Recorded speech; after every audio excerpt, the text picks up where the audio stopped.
Hi అండి అందరికీ. ఇది మంగళవారం నాడు వీడియో అనమాట.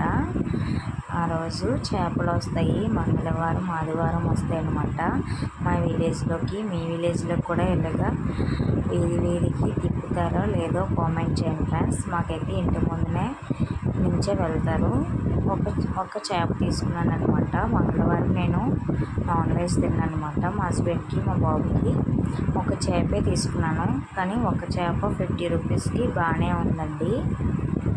కొంచెం పెద్ద చేప కూడా వచ్చాయి, 6 ముక్కలు వచ్చాయి.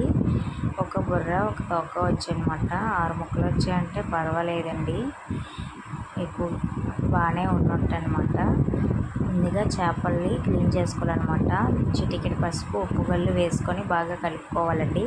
వాటికి ఏమైనా చిన్న చిన్న పులుసు టైపు లోపల చేపల ముక్కలోని లోపల బ్లాక్గా ఉంటుంది అనమాట, అవి కూడా తీసుకోవాలి, లేకపోతే చేదు వస్తుంది అనమాట. అవన్నీ బాగా క్లీన్ చేసుకోవాలి, కానీ వీడియో మిస్ అయిందనమాట.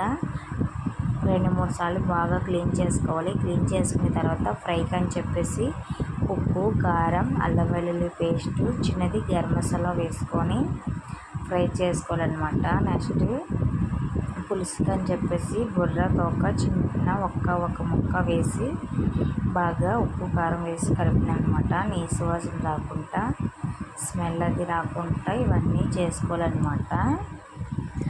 ఇవన్నీ చేసిన తర్వాత పక్కన పెట్టుకున్నానండి. నెక్స్ట్ చేపల ఫ్రైకి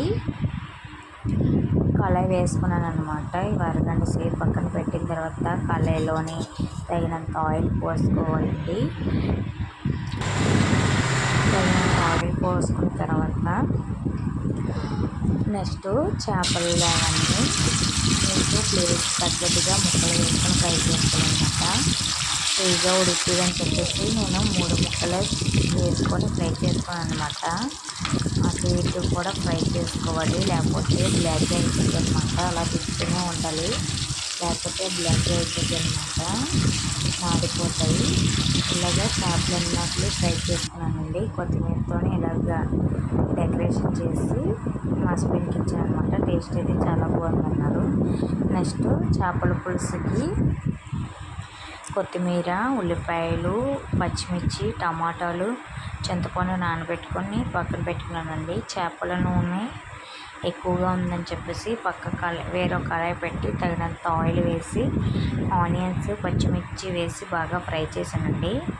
అవి బ్రౌన్ కలర్లో వచ్చినంత వరకు ఫ్రై చేసిన తర్వాత టమాటాలు కూడా వేసుకొని ఫ్రై చేసుకున్నానండి. సాల్ట్, అల్లం వెల్లుల్లి పేస్టు